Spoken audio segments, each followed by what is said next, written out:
Imagine the scent of sagebrush, sharp and wild, carried on a dawn breeze that brushes your skin like a whispered secret. The year is 1899, and you stand on the edge of a sprawling plain, where the American West stretches endlessly before you, a canvas of ochre dust and stubborn grass, painted with the first light of a sun that feels both cruel and kind. The air tastes faintly of earth, dry and unforgiving, and the distant lowing of cattle hums like a heartbeat beneath the vast sky. This is a world of open horizons and hidden dangers, where every choice carries the weight of survival, and every stranger's shadow could mean salvation or doom. If you're captivated by stories that pull you into the dust and dreams of another time, hit that like button, subscribe, and comment below.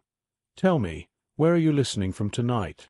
Let's step into this tale together, as the embers of the Wild West flicker toward their final glow, inspired by the raw, untamed spirit of Red Dead Redemption 2.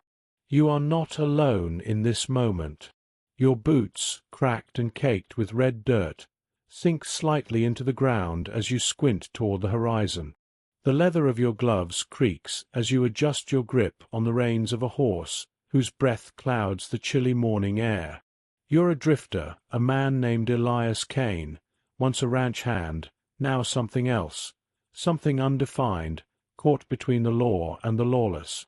Your coat, heavy with the scent of campfire smoke and sweat, hangs loose over your shoulders, its wool fibers catching the faint warmth of the rising sun. Around you, the world feels alive yet precarious, like a song played on a single fraying string. The wind carries the faint clink of spurs from a rider somewhere out of sight, and your pulse quickens, your hand brushing the cold steel of the revolver at your hip. This is the West in its twilight, a place where dreams of freedom clash with a tightening noose of progress. The town of Valentine, nestled in the heart of the New Hanover Plains, is where this story begins. It's a speck of civilization carved from the wilderness, its wooden buildings weathered by sun and storm, their paint peeling like old skin. The main street is a churned mess of mud and hoofprints, and as you guide your horse toward it, the smells hit you. Fresh-baked bread from a bakery, sharp whiskey from the saloon, and the sour tang of livestock pens. It's early, and the town is just waking. A woman in a faded calico dress sweeps the porch of a general store, her broom's bristles scratching rhythmically against the wood. A blacksmith's hammer rings out, each strike a pulse that echoes in your chest. You tie your horse to a post, the rope rough against your calloused palms, and step onto the boardwalk, feeling the uneven planks groan beneath your weight. The air hums with possibility, but there's a tension too, like the moment before a storm breaks. You've come to Valentine because of a rumor, one whispered around campfires and passed between travelers like a fragile heirloom. They say a man named Dutch van der Linde is nearby, a charismatic outlaw with a silver tongue and a vision of a world unbound by the railroads and laws creeping across the frontier. You've heard of him. Everyone has. His gang, the van der Linde outfit, is a family of misfits, dreamers and killers, bound by loyalty and desperation. They rob trains, stagecoaches, and banks, living free in a world that's starting to cage men like them. You're not sure if you want to join them or just hear Dutch speak, to see if his words can light a spark in the hollow place inside you. But rumors also say the law is closing in, that Pinkerton agents, hired guns of the new industrial age, are hunting Dutch and his kind. The thought makes your stomach twist, a cold knot of fear and excitement, like biting into a sour apple. As you walk toward the saloon, the batwing doors swing open, and a man stumbles out, his breath reeking of cheap liquor. He mutters something about a card game gone wrong, his voice slurred but sharp with anger. You step aside, feeling the weight of eyes on you, townsfolk, wary of strangers, and maybe a lawman or two, their badges glinting like warnings in the morning light. Inside the saloon, the air is thick with the smell of stale beer and tobacco, the floor sticky under your boots. A piano in the corner plays a halting tune, each note tinny but warm, like a memory of better days. You order a whiskey, the glass cool against your fingers, and as the amber liquid burns your throat, you overhear two men at a nearby table. Their voices are low, urgent, their words half swallowed by the clink of glasses and the murmur of the crowd. They say Dutch's camp is up in the hills, one man says, his beard flecked with grey, his hands wrapped around a chipped mug. Moved after that Blackwater job went sour. Pinkertons are sniffing around, though. Saw one in town yesterday, asking questions. His companion, younger, with a scar running down his cheek like a tear track, leans closer. Dutch ain't scared of no Pinkertons, he says, but his voice wavers, betraying doubt. He's got a plan, always does. Says we can live free, away from all this. The older man snorts, his laugh dry as the plains outside. Free. Ain't no such thing any more. Railroads comin', towns growin'. They'll hang us all before long. You sip your whiskey, letting their words settle, each one a stone dropped into the still pool of your thoughts. Freedom. The word tastes sweet but fleeting, like the last bite of a meal you can't afford to replace. You step outside, the sun now higher, warming the back of your neck, but not enough to chase away the chill in your bones. Valentine is alive now. Wagons rattle past, their wheels creaking. A dog barks somewhere down the street. A woman calls out, offering fresh eggs, her voice bright but tired. You notice a poster nailed to a telegraph pole, its edges curling like dying leaves. It's a wanted poster, the ink smudged but legible. Dutch van der Linde, wanted dead or alive, $5,000 reward. The sketch of his face is crude, but the eyes are sharp, almost alive, staring out as if daring you to make a choice. You touch the poster, the paper rough under your fingertips, and wonder what it would feel like to ride with men like him, to live untethered, even if it means running forever. Your horse nickers softly as you untie the reins, the sound grounding you. You mount up, the saddle creaking under your weight, and ride out of town, following a dirt trail that winds into the hills. The landscape shifts around you, the plains giving way to rocky outcrops and sparse pines, their needles whispering in the breeze. The air smells cleaner here, sharp with resin and earth, but there's a weight to it, like the land itself knows secrets it won't share. You're not sure where you're going, only that the rumor of Dutch's camp pulls you like a lodestone. Every step your horse takes kicks up dust, a faint cloud that stings your eyes and coats your tongue.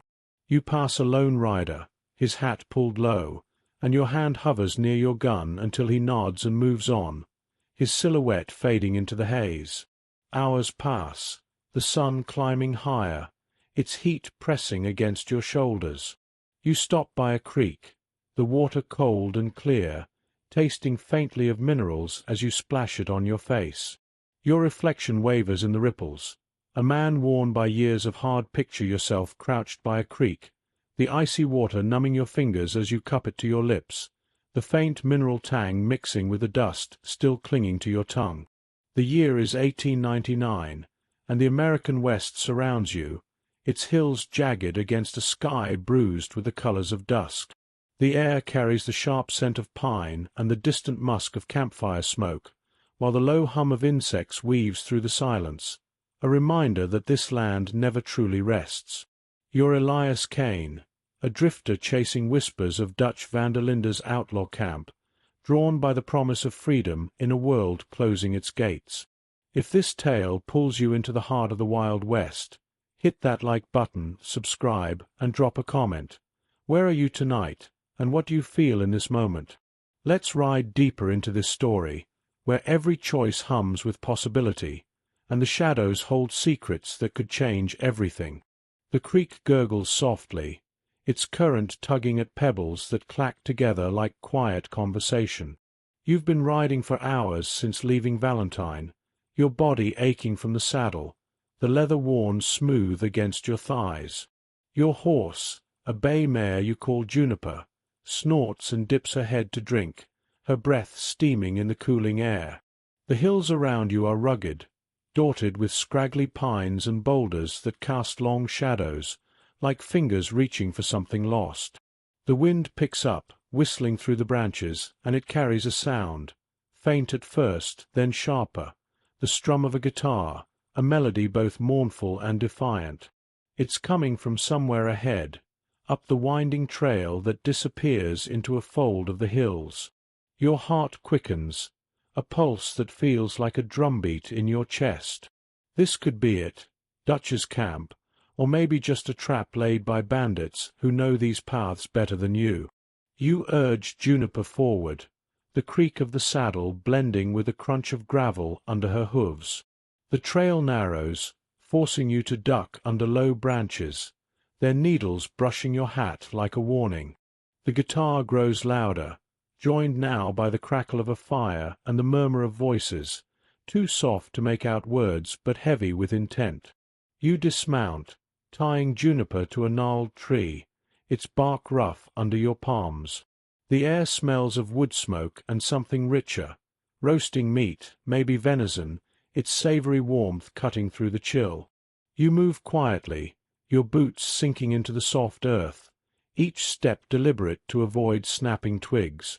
The revolver at your hip feels heavier now, its grip cool and familiar, a reminder of the line you walk between caution and recklessness.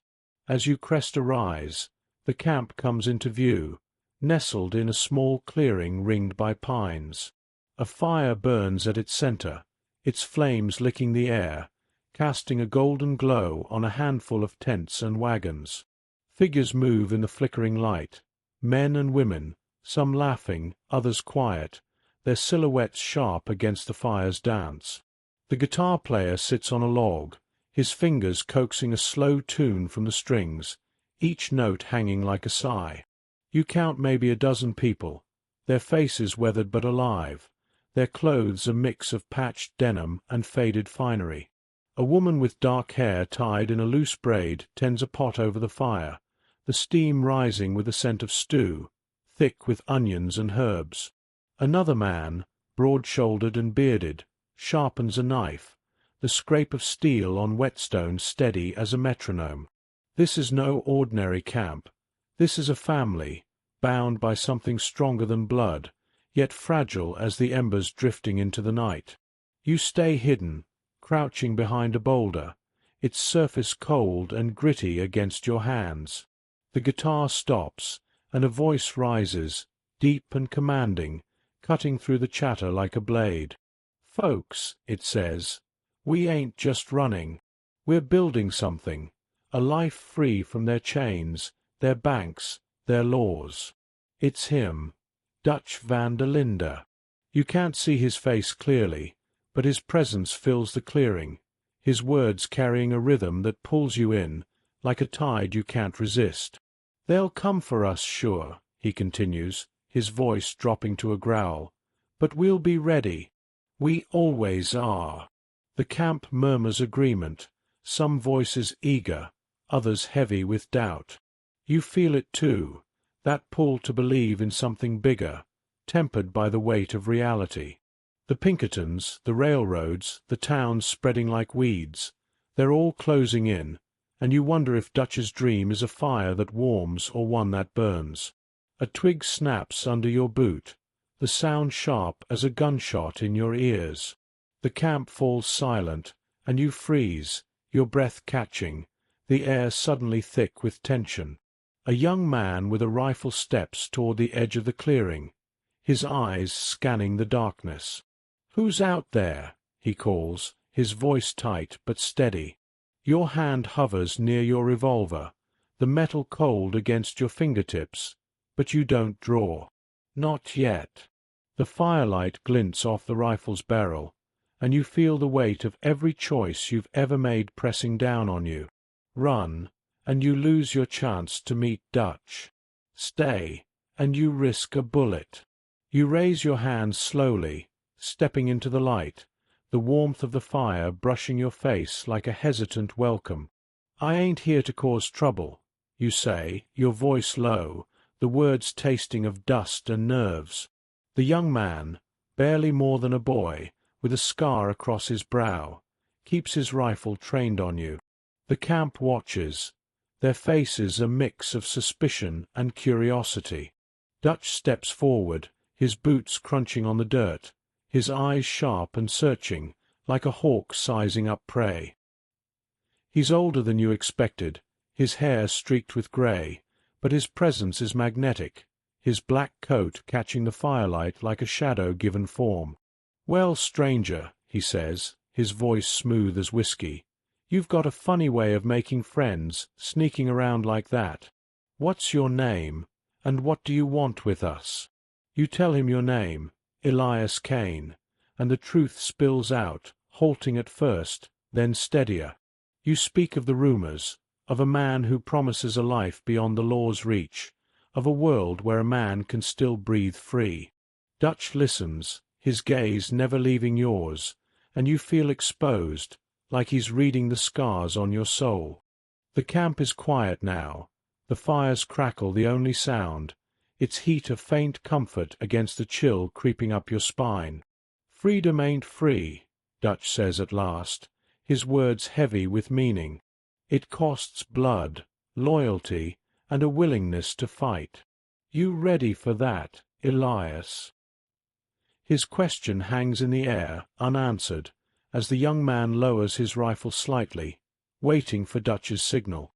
Before you can respond, a woman's voice cuts through the tension, soft but firm. "Dutch, let him eat first." Man looks half-starved. She steps into the light, the woman from the fire, her braids swinging as she moves. Her eyes are kind but wary, and she holds a tin plate of stew, its steam curling like a promise. The smell hits you, rich, savory, with a hint of wild thyme, and your stomach growls, betraying your hunger. Dutch chuckles, a sound both warm and dangerous. "Susan's got a point," he says. "No man should make big choices on an empty stomach. Sit. Elias, eat. Then we'll talk." You take the plate, the tin warm in your hands, and sit by the fire. The stew is hearty, its warmth spreading through you, the taste grounding you in this strange moment. The camp resumes its rhythm. Guitar notes, soft laughter, the clink of a bottle, but you feel their eyes on you, weighing your worth. Dutch sits across from you, lighting a cigar, its sweet smoke mingling with the fire's scent. He starts to speak, telling you of his vision, his words painting a picture of a West untouched by progress, a place where men like you could belong. But as you listen, a distant sound pricks your ears, the faint hoofbeats of riders approaching, too many for a friendly visit. Dutch's eyes narrow, and the camp tenses, hands drifting to weapons. The stew suddenly tastes like ash in your mouth. What comes next? Are these riders lawmen, rivals, or something else entirely? The firelight flickers, and Dutch's gaze meets yours, a challenge and a question. If this story's pulling you in, let me know in the comments. What would you do in Elias's boots? Like, subscribe, and stay tuned, because the West is about to show its teeth, and the whispers on the wind are growing louder. Close your eyes and feel the warmth of a dying fire against your face, its embers glowing faintly, like stars swallowed by the dawn. The air is thick with the scent of pine and the lingering sweetness of cigar smoke, but beneath it lies something sharper, sweat, fear, and the faint metallic tang of gun oil. It's 1899, and you're Elias Kane, sitting in the heart of Dutch van der Linde's outlaw camp, a tin plate of stew cooling in your hands. The distant hoofbeats of approaching riders echo through the hills, a rhythm that sets your pulse racing, each beat a reminder that the Wild West is a land of fleeting moments, where trust is as fragile as the ash crumbling in the fire. If this tale wraps you in its dusty embrace, hit that like button, subscribe, and share your thoughts in the comments. Where are you tonight, and what do you feel as the hoofbeats draw closer? Let's sink deeper into this story, where survival demands more than a quick draw, and every choice leaves a mark on your soul. The fire crackles, its warmth a fleeting shield against the chill creeping through the pines. You set the plate down, the stew's savory weight settling in your stomach, grounding you even as the air grows taut. The camp is a tableau of tension. Susan, the woman who offered you food, grips a rifle now, her braid tucked behind her shoulder as she scans the darkness. The young man with a scarred brow, who you learn is called Sean, keeps his weapon raised, his eyes darting between Dutch and the trail beyond the clearing. The guitar lies abandoned on the log, its strings silent, and the laughter that filled the camp moments ago has dissolved into a hush, broken only by the soft clink of spurs and the rustle of canvas as others arm themselves. Your hand rests on your revolver, its grip cold and familiar, the wood worn smooth by years of instinct. The hoofbeats grow louder, a steady drum roll that vibrates through the earth, stirring dust that stings your eyes and coats your tongue with grit. Dutch stands, his silhouette commanding against the firelight, his black coat absorbing the glow like a void. "Easy now," he says, his voice low but carrying, a beacon in the uncertainty. "Could be traders, could be trouble. We don't shoot first unless we have to." His words are calm, but there's a steel beneath them, a reminder that this man has danced with danger and lived to tell the tale. You rise, brushing dirt from your knees, the rough denim scratching your palms. The air smells of anticipation, sharp with the resin of pines and the faint, sour edge of nervous sweat. You move to the edge of the clearing, joining Sean behind a wagon, its weathered wood splintered under your touch. The hoofbeats are close now, maybe a quarter-mile off, and you count them. 5, maybe 6 riders, their pace deliberate, not the reckless gallop of bandits, but the measured approach of men with purpose. The camp waits, breath held, as the riders emerge from the shadows of the trail. Their silhouettes are stark against the fading dusk, hats low, coats flapping like dark wings. The lead rider raises a hand, and they stop just beyond the fire's reach, their horses snorting clouds of steam into the cooling air. "Dutch van der Linde," the man calls, his voice rough as gravel, carrying the weight of authority. "We know you're here. Step out, and let's talk." Your stomach twists, a cold knot of recognition. This is no trader. Pinkertons, or maybe bounty hunters, their badges or greed glinting in the dark. Dutch steps forward, his boots crunching on the dirt, his cigar still burning, its sweet smoke curling like a challenge. "Well now," he says, his tone almost playful, "seems we've got company. Who might you be, disturbing honest folks at supper?" The lead rider dismounts, his spurs jangling, and steps into the light. He's older, his face lined like cracked leather, a badge pinned to his chest that catches the fire's glow. A Pinkerton, no doubt, his eyes cold and calculating, like a snake sizing up its prey. "Agent Milton," he says, his voice steady but laced with menace. "We're here for you, Dutch, and your whole outfit. Surrender now, and we'll make this easy. Resist, and we'll bury you in these hills." The words hang heavy, each one a stone dropped into the silence. You feel the camp's pulse shift. Sean's grip tightens on his rifle, Susan's breath catches, and even the horses seem to sense the danger, their hooves shifting restlessly. Your own hand hovers near your gun, the metal cold against your hip, a question you're not ready to answer. Dutch laughs, a sound both warm and defiant, like a fire refusing to die. "Bury us," he says, spreading his arms. "You think you can bury an idea, Milton? We're fighting for something bigger than you'll ever understand." His words stir the camp, a ripple of murmurs and nods, but you see the doubt in some eyes, the weight of a dream tested by reality. Milton's men fan out, their hands on their weapons, and you notice one of them, a younger man, his face half hidden by his hat, watching you, not Dutch. His gaze feels like a blade, sharp and personal, and you wonder if he knows you, if some past sin has followed you here. The thought tastes bitter, like the dregs of bad coffee, and your fingers twitch, itching to draw. Susan steps closer to you, her rifle lowered but ready, her voice a whisper. "You with us, Elias, or you just passing through?" Her question is a lifeline and a trap, her eyes searching yours for truth. You want to answer, to say you're ready to stand with them, but the words stick, caught in the dry ache of your throat. The fire pops, sending a spark into the air, and you remember nights like this. Alone, running, the weight of choices piling up like debts. You've survived by keeping your head down, but this camp, these people, they pull at something deeper, a longing for belonging you thought you'd buried. The stew's warmth is gone now, replaced by the cold sweat prickling your skin. Milton speaks again, his voice cutting through the tension. "You've got till dawn, Dutch. Come quietly, or we'll come back with more men. This ain't a game any more." He mounts his horse, his men following, their hoofbeats fading into the night, leaving only the echo of their threat.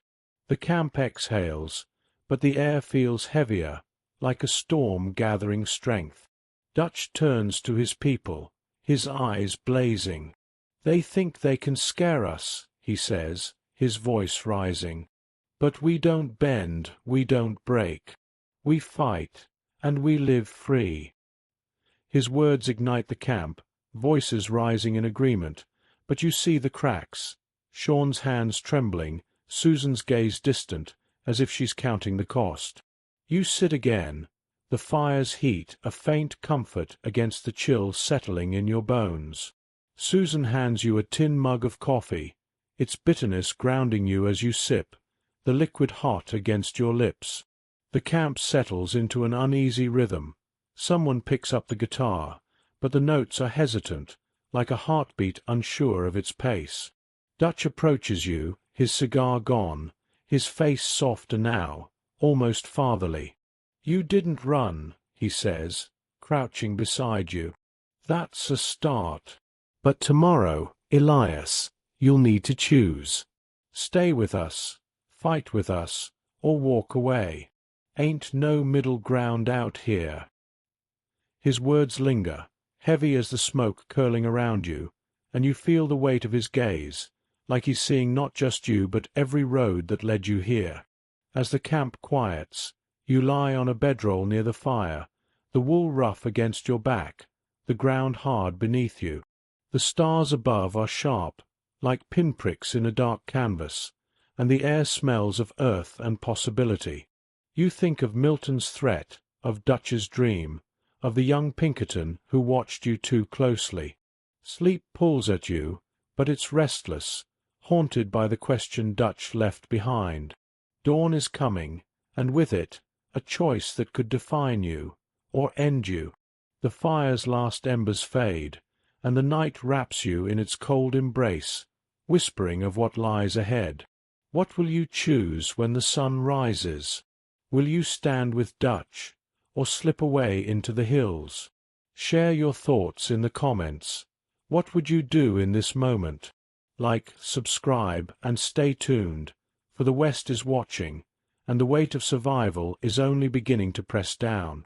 Envision the faint glow of dawn creeping over the hills, its pale light brushing your face like a cool, hesitant touch. The air is crisp, heavy with the scent of dew-soaked pine and the fading warmth of last night's campfire, now reduced to a pile of ash that crumbles under the breeze. It's 1899, and you're Elias Kane, lying on a rough bedroll in Dutch van der Linde's outlaw camp, your body stiff from the hard ground, your mind heavy with a choice that looms like a storm on the horizon. The distant call of a hawk slices through the silence, sharp and lonely, while the taste of last night's bitter coffee lingers on your tongue, a reminder of the uneasy truce you found here. If this story wraps you in the dust and dreams of the Wild West, hit that like button, subscribe, and share your thoughts below. Where are you tonight, and what would you choose as dawn breaks? Let's step deeper into this tale, where trust is a fragile thread, and every shadow hides a truth. The camp stirs slowly, the soft rustle of canvas and the creak of boots on dirt blending with the low murmur of voices. You sit up, the wool of your bedroll scratching against your palms, the morning chill seeping through your coat, its fibers damp with dew. Your breath clouds in the air, and you rub your hands together, feeling the calluses catch, rough as the life you've led. The hills around you are cloaked in mist, their outlines soft, like a painting not yet finished. The fire pit is cold now, its ashes grey and lifeless, but the scent of charred wood lingers, mingling with the faint sweetness of wildflowers crushed underfoot. You glance around. Susan is already up, tending a fresh fire, the crackle of kindling a steady rhythm that grounds the morning. Sean, the young man with a scarred brow, sharpens a knife nearby, its metallic scrape a quiet warning. Dutch is nowhere in sight, but his presence lingers, like the echo of his words last night, urging you to choose. You stand, your boots sinking slightly into the damp earth, and stretch, your joints protesting with a dull ache. The camp feels different in the daylight, less like a refuge, more like a fortress waiting for a siege. The wagons are weathered, their paint chipped, their canvas patched with mismatched cloth. A woman you hadn't noticed before, her hair grey and braided tightly, mends a shirt, her needle glinting as it catches the dawn's light. She hums softly, a tune that feels both mournful and defiant, its notes weaving through the air like a thread tying the camp together. You approach the fire, drawn by the promise of warmth, and Susan hands you a tin mug of coffee, its steam curling like a ghost. The liquid is hot, bitter with a hint of chicory, and it burns your throat, waking you fully. "Sleep well?" she asks, her voice low, her eyes searching yours for something, loyalty, perhaps, or fear. "Well enough," you reply, your voice rough, the words tasting of dust and uncertainty. You sip the coffee, its heat spreading through your chest, and glance toward the trail where the Pinkertons appeared last night. The hoofbeats are gone, but their threat hangs heavy, like a storm cloud you can't see but feel in your bones. Susan follows your gaze, her hands steady as she stirs a pot of porridge, its oaty warmth cutting through the morning's chill. "They'll be back," she says, not looking at you. "Milton don't bluff. You sure you're ready for what's coming, Elias?" Her question is gentle but pointed, like a knife pressed lightly against skin. You want to answer, to say you're ready, but the weight of last night's encounter with Dutch, his challenge to fight or flee, sits heavy like a stone in your gut. Before you can respond, a shout cuts through the camp, sharp and urgent. "Riders!"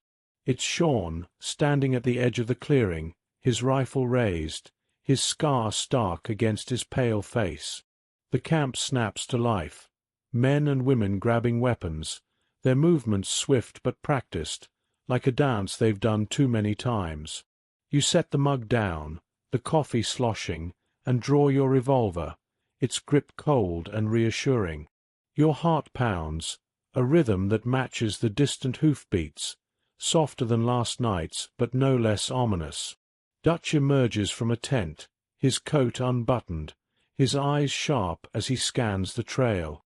"Hold your fire," he calls, his voice steady, a beacon in the rising tension. "Let's see who they are first." The riders appear, 3 of them, their horses moving at a slow trot. They're not Pinkertons, their clothes are too ragged, their faces too gaunt. The lead rider, a wiry man with a patchy beard, raises a hand in greeting, but his eyes are wary, darting across the camp. "We mean no harm," he calls, his voice hoarse, like he's swallowed too much dust. "Just passing through, looking for work or trade." Dutch steps forward, his presence commanding, but you notice his hand rests near his holster, ready to draw. Passing through don't mean sneaking up, he says, his tone friendly but edged with steel. What's your business, friend? The man dismounts, his boots stirring dust, and you catch the scent of unwashed clothes and cheap tobacco.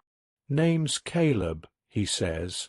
We're prospectors, down on our luck.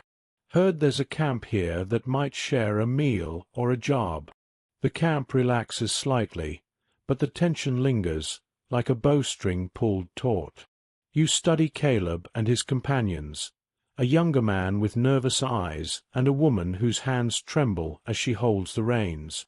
They're hungry, you can tell, their faces hollow, their clothes hanging loose. You've seen men like this before, driven by desperation, and you know they're as likely to beg as to steal. Susan offers them porridge, the wooden spoon scraping the pot, its sound a quiet counterpoint to the murmurs of the camp. You eat with them, the porridge thick and warm, its faint sweetness a comfort against the morning's chill. Caleb talks as he eats, his words tumbling out, tales of failed claims, dry rivers, and towns that turned them away.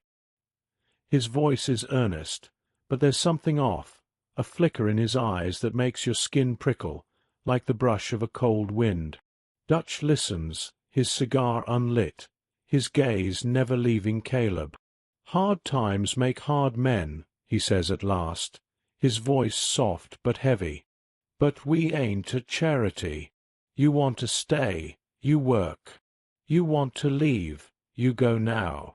Caleb nods, his hands fidgeting, and you notice the younger man glancing at the wagons, his eyes lingering on a crate half covered by a tarp. Your grip tightens on your revolver, hidden beneath the fold of your coat, the metal cool against your thigh. The camp feels like a powder keg, every glance and gesture a spark waiting to ignite. You wonder if Caleb's story is true, or if he's a scout for someone worse, bandits, Pinkertons, or something else entirely. As the prospectors finish their meal, Dutch pulls you aside, his hand firm on your shoulder, his touch warm but commanding. "What do you make of 'em, Elias?" he asks, his voice low, his breath smelling faintly of tobacco. "You've got a drifter's eye, seen men like this before. They honest, or they trouble?" His question is a test, and you feel the weight of it, like a rope tightening around your chest. You glance at Caleb, who's thanking Susan with a smile that doesn't reach his eyes. The camp is watching, waiting for your answer, and you realize this moment could bind you to them, or mark you as an outsider forever. The mist is lifting now, the hills sharpening in the morning light, but the shadows of trust remain, dark and uncertain. What will you say to Dutch? And what secrets do these strangers carry? Share your thoughts in the comments. What would you do in Elias's place? Like, subscribe, and stay tuned, for the West is a land of hidden truths, and the choices you make will echo through the hills. Feel the morning sun warming your face, its golden light filtering through the pines, casting dappled shadows that dance across your closed eyelids. The air is sharp with the scent of damp earth and the faint, acrid bite of gunpowder, a reminder of the tension that lingers in Dutch van der Linde's outlaw camp. It's 1899, and you're Elias Kane, standing on the edge of a choice that could tether you to this band of misfits or send you back to the solitary trails of the American West. The ground beneath your boots is soft, still wet with dew, and the distant cry of a crow cuts through the quiet, its echo sharp against the soft rustle of leaves. The taste of Susan's porridge lingers in your mouth, thick and faintly sweet, but it's soured by the unease curling in your gut. If this story pulls you into the heart of the Wild West, hit that like button, subscribe, and drop a comment. Where are you tonight, and what would you risk for a chance at trust? Let's dive deeper into this tale, where loyalty is a blade with two edges, and betrayal waits in the shadows. The camp hums with cautious activity, the fire crackling as Susan adds another log, its snap and hiss a steady pulse against the morning's chill. Your coat, heavy with the damp of dawn, clings to your shoulders, its wool fibers rough against your neck.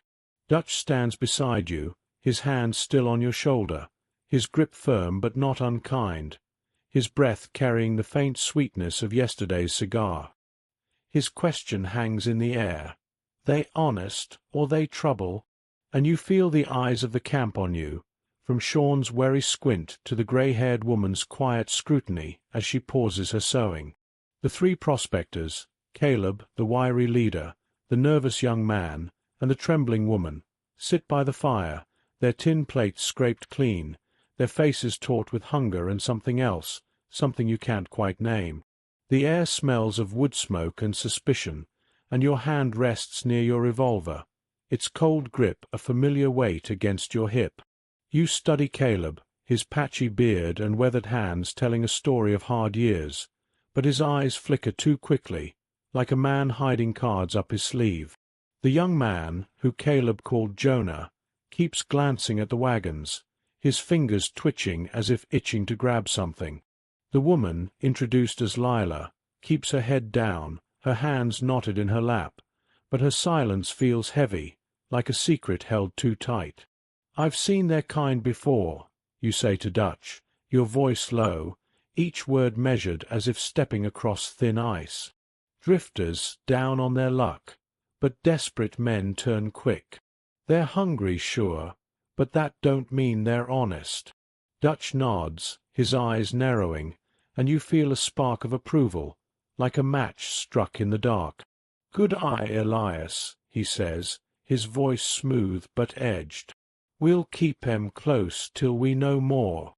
Dutch turns to the camp, raising his voice. "Folks, these travellers need a meal, and we've given 'em that.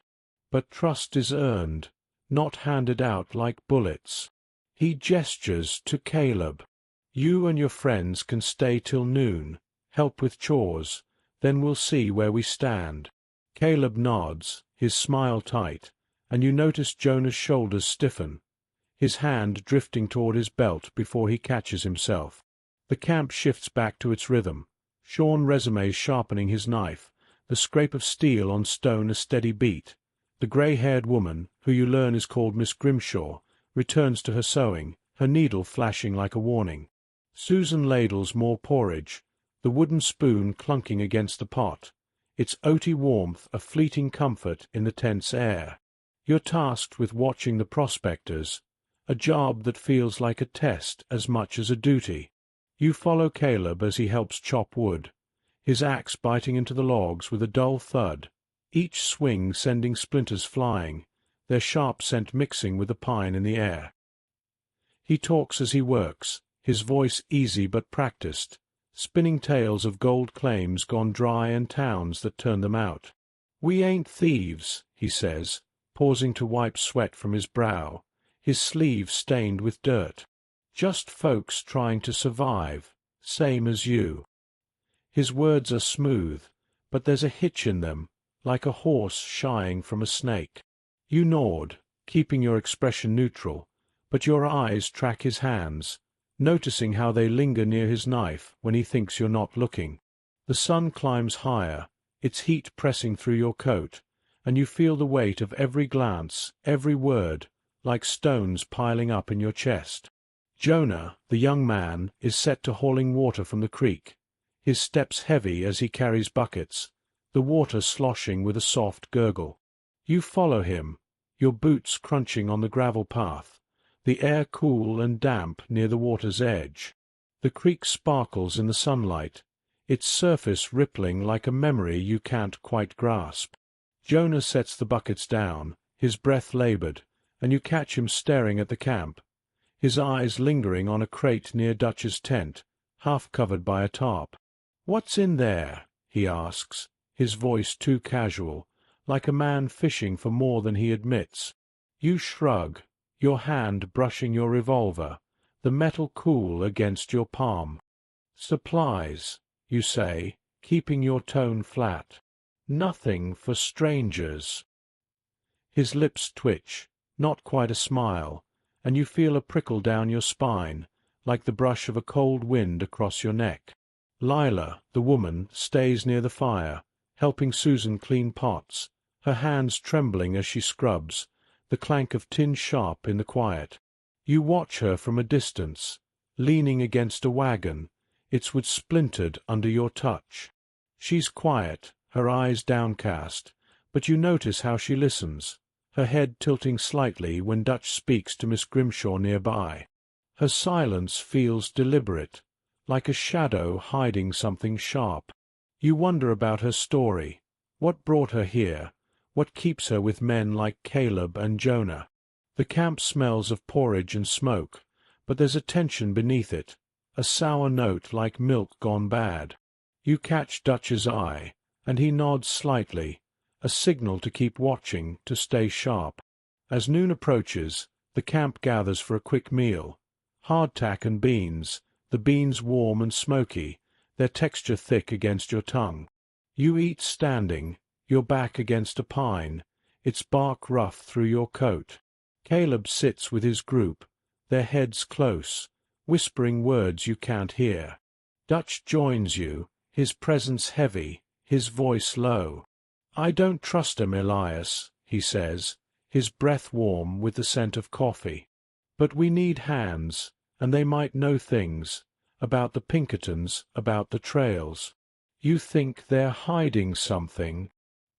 His question is another test, and you feel the camp's eyes on you again, waiting for your answer. You glance at Caleb, who's laughing now, but his hand rests on his knife, too close for comfort. "They're hiding plenty," you say, your voice steady. "Question is, what do we do about it?" Dutch claps your shoulder, his grip firm, and walks away, leaving you with the weight of his trust. The sun is high now, the heat pressing down, the air thick with the buzz of flies and the distant lowing of cattle from a nearby valley. The prospectors finish eating, and Caleb stands, stretching, his eyes scanning the camp like a man counting exits. "We'll be moving on soon," he says to Dutch, his voice loud enough for all to hear. "Grateful for the meal." But as he speaks, Jonah slips toward the wagons, his movements quick, and you see a glint of metal in his hand, a knife or something worse.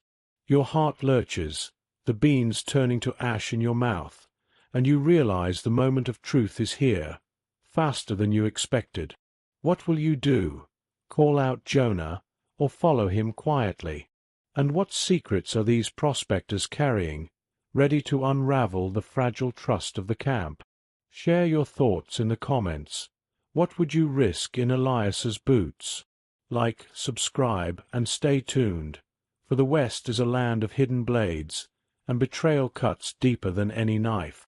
The wagon Jonah approaches is weathered, its canvas tarp flapping faintly in the breeze, the sound like a whispered secret. You stand by the pine, its bark biting into your back through your coat, the rough wool damp with sweat. The camp is a tableau of cautious routine. Susan stacks plates, her movements deliberate, her eyes flicking toward you with a silent question. Miss Grimshaw, the grey-haired woman, folds laundry, her hands steady but her gaze sharp, like a hawk tracking movement. Sean, perched on a crate, polishes his rifle, the cloth rasping against steel, each swipe a metronome of unease. Dutch is near his tent, speaking low to a burly man with a scarred face. "Hosea, you overhear," his voice calm but threaded with worry. The air smells of earth and smoke, but there's a new edge to it, a metallic tang that makes your skin prickle, like the air before a storm. Jonah's steps are too quick, his shoulders hunched, his hand clutching something. A knife, you're sure now, its blade catching the sunlight as he nears the wagon. Your heart kicks, a dull thud in your chest, and you feel the weight of Dutch's trust, his earlier question, "They honest or they trouble?" ringing in your ears. You could shout, draw every eye in the camp, but that risks a firefight, and you've seen enough blood to know it solves little. Instead, you move, your boots silent on the soft earth, the grass brushing your ankles with a whisper.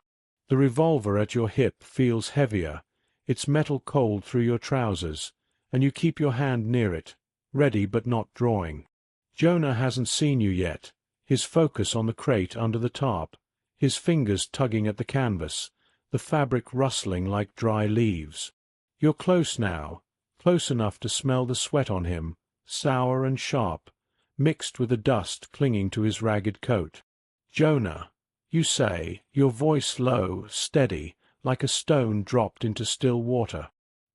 He freezes, his hand jerking back, the knife glinting as he turns to face you. His eyes are wide, not with fear but with something wilder, desperation, maybe, or guilt. "Just checking the wagon," he says, his voice too high, the words tumbling out like spilled coins. "Thought I saw something loose." His lie is thin, and you see it in the way his fingers twitch, the way his gaze darts to Caleb, who's watching from the fire, his own hand resting on his belt, too close to his own blade. You step closer, the ground soft under your boots, the air thick with the scent of pine and tension. "Ain't your wagon to check," you say, your tone even but firm, like the click of a hammer being cocked. Jonah's face tightens, and for a moment you think he'll lunge, but he steps back, his knife slipping into his sleeve, a move so quick you almost miss it. The camp hasn't noticed yet, too caught in its own rhythm. Susan's clanging pots, Sean's rasping cloth, the soft strum of a guitar someone's picked up again, its notes hesitant, like a heartbeat unsure of itself.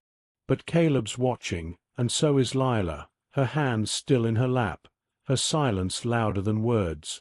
You gesture for Jonah to step away, your hand hovering near your revolver, the metal a cold promise against your fingertips.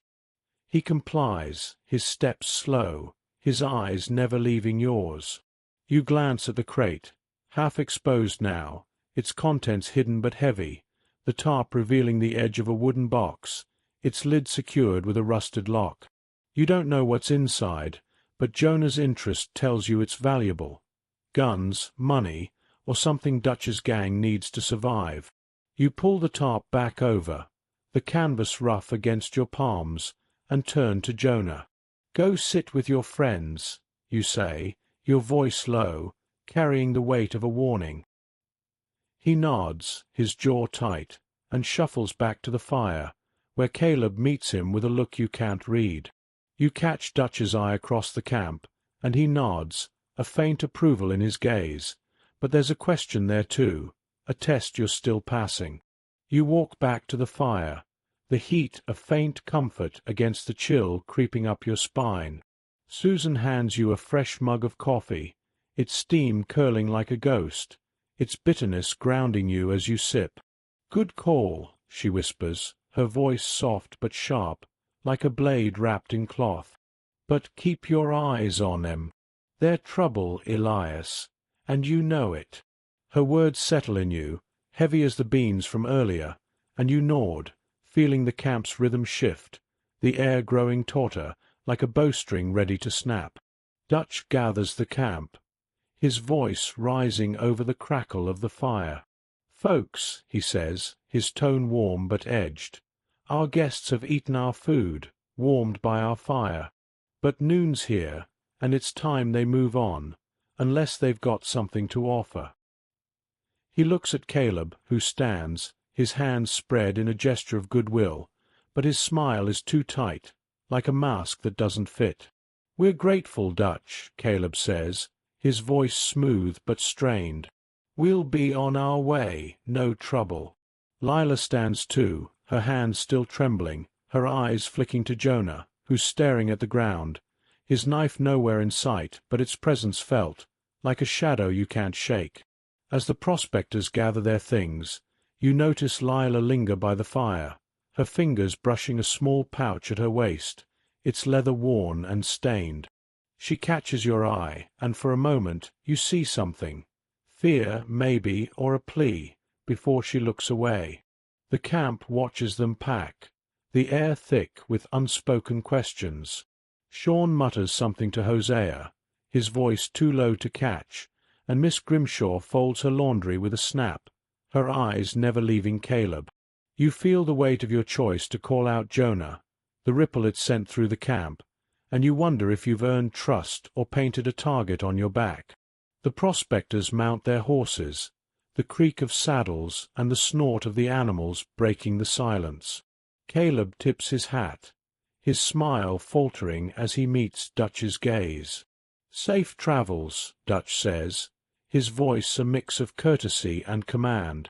But as they ride out, Jonah glances back, his eyes locking on yours, and you feel a chill, like a blade pressed to your neck. The hoofbeats fade, swallowed by the hills, but the tension remains, a knot in your chest that won't loosen. Dutch claps your shoulder, his grip firm, his breath warm with tobacco. "You did good, Elias," he says. "But this ain't over. They'll be back, or someone will. You ready to stand with us when they do?" His question lingers, heavy as the dust settling around you, and you realize the camp is watching, waiting for your answer. The fire pops, sending a spark into the air, and the hills seem to hold their breath, as if they know what's coming. What will you say to Dutch? And what did Jonah want with that crate? Share your thoughts in the comments. What would you do in Elias's boots?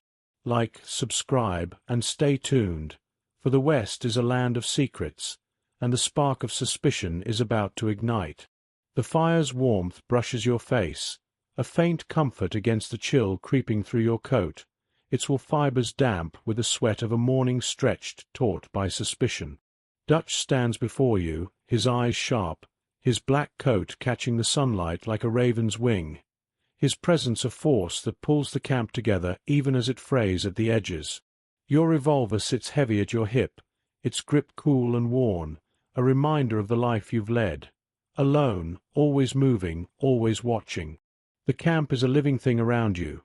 Susan stirs a pot of coffee, its bitter steam curling like a promise.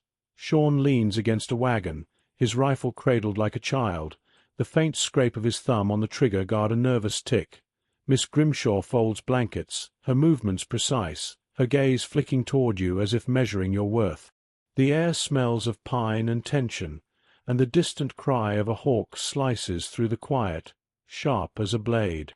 You meet Dutch's gaze, his question still hanging, heavy as the dust settling around you. "I'm here, ain't I?" you say, your voice low, the words tasting of grit and resolve. "I didn't run when Jonah pulled that knife, and I ain't running now." Dutch's lips twitch, not quite a smile, but his eyes soften, a spark of approval that feels like a fire kindled in your chest. "That's a start, Elias," he says, his voice smooth but weighted, like a coin flipped in the air, its outcome uncertain. "But loyalty ain't just standing still, it's riding through the storm. We'll see if you've got that in you." He claps your shoulder, his grip firm, his fingers warm through your coat, and walks toward his tent, leaving you with the weight of his words and the camp's watchful eyes.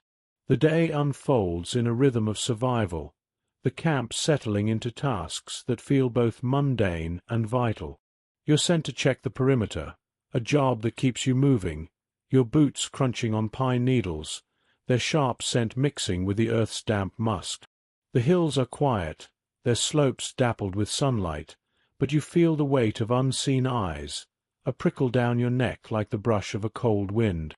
You pass a snare set for rabbits, its rope taut and frayed, and find a fresh track in the dirt, a boot print, too clean to be old, too small to be one of the camp's men. Your heart quickens, a dull thud against your ribs, and you crouch, your fingers brushing the print, the soil cool and soft under your touch. It could be nothing, a hunter, a wanderer, but the memory of Jonah's knife and Caleb's tight smile makes it feel like more. Back at the camp, you report the track to Hosea, the burly man with a scarred face, whose calm voice hides a sharpness you're beginning to respect.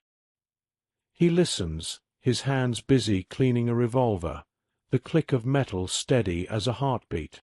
"Could be scouts," he says, his eyes meeting yours, their color like weathered stone.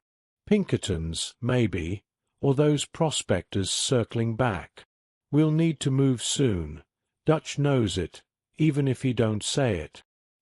His words settle in you, heavy as the coffee you sip, its bitterness grounding you against the unease. The camp feels smaller now, its wagons and tents a fragile barrier against the world closing in. You glance at Dutch's tent, where he's poring over a map with a man you haven't met. Arthur, broad-shouldered and quiet, his hands steady as he traces a trail with a calloused finger. The afternoon brings work, chopping wood, the axe's weight pulling at your shoulders, each swing sending a jolt through your arms, the wood's grain splitting with a satisfying crack. The air smells of sap and sweat, and the pile of logs grows, their rough bark scraping your palms as you stack them. Susan brings you water, the tin cup cool against your lips, its taste clean and sharp, like the creek you drank from yesterday. She doesn't speak, but her presence is steady, a reminder of the camp's fragile unity. You notice Lila's pouch, the one she touched before leaving, lying forgotten by the fire, its leather worn and stained. You pick it up, the material soft but heavy, and feel something inside. Small, hard, like a coin or a key. Your fingers hesitate, the leather warm from the fire, and you wonder if this is a clue to the prospector's true intentions or just a trinket left behind. As evening falls, the camp gathers around the fire, the sky bruising with purples and golds, the air cooling to a crisp edge that bites your cheeks. The guitar returns, its notes soft and mournful, played by a young woman named Mary Beth, her fingers delicate on the strings. The fire's warmth wraps around you, its crackle blending with the scent of roasting rabbit, its savory richness making your stomach rumble. Dutch joins the circle, his voice rising in a story of a train robbery gone right, his words painting a picture of freedom and defiance that makes the camp laugh and nod. But you see the strain in his eyes, the way his hands clench when he thinks no one's watching, and you wonder what it costs to lead men and women against a world that wants them caged.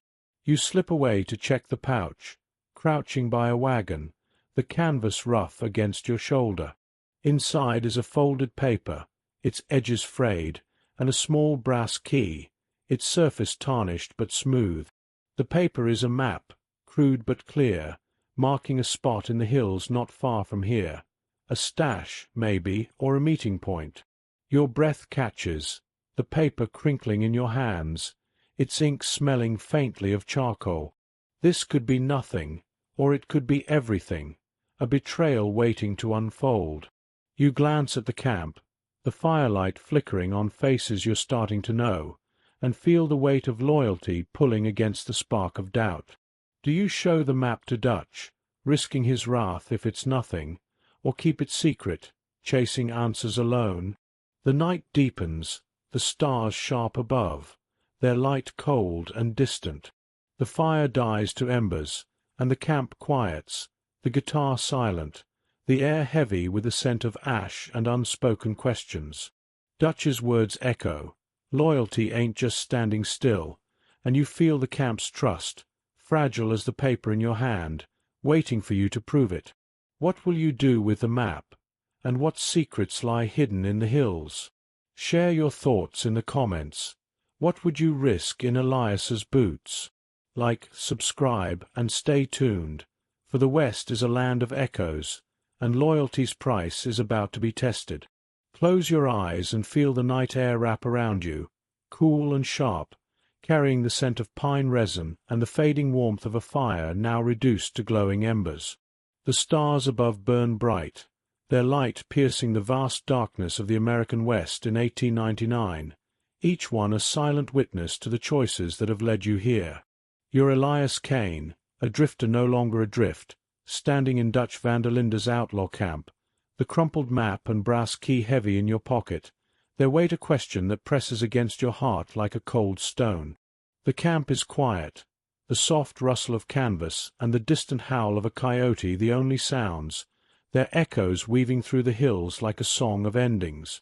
Your breath tastes of dust and coffee, bitter and grounding, as you face the final choice, whether to share the map's secret or carry it alone.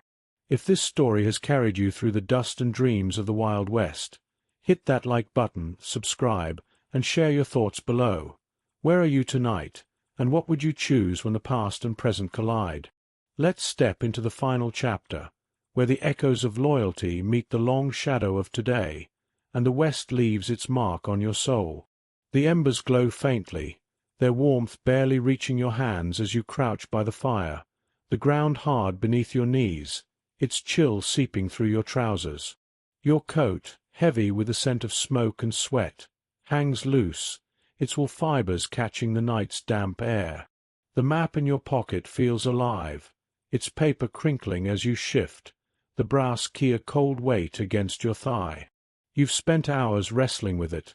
Show Dutch the map and risk unraveling the fragile trust you've earned, or follow its trail alone, chasing answers that might lead to salvation or ruin. The camp sleeps around you, tents swaying gently, their shadows flickering like ghosts in the starlight. Susan's snores drift from a nearby bedroll, soft and steady, while Sean's rifle leans against a crate, its barrel glinting faintly. Dutch's tent is dark, but you feel his presence, his words. Loyalty ain't just standing still, ringing in your ears like a bell that won't fade. You rise, your boots silent on the soft earth, and slip toward the edge of the camp, the pines whispering as the wind brushes their needles. The map points to a spot in the hills, a narrow pass marked with a crude X, not far from where you found the boot print earlier.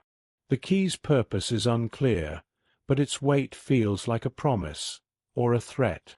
You could wake Dutch, lay the map before him, and let the camp decide, but the memory of Jonah's knife and Caleb's tight smile makes you hesitate. The prospectors are gone, their hoofbeats long faded, but their shadow lingers, and you wonder if this map is their betrayal or something older, tied to the camp's own secrets. The air smells of earth and anticipation, and your hand brushes your revolver, its grip cool and familiar, a reminder that the West forgives no mistakes. You decide to go alone, at least for now, driven by a need to know before you trust.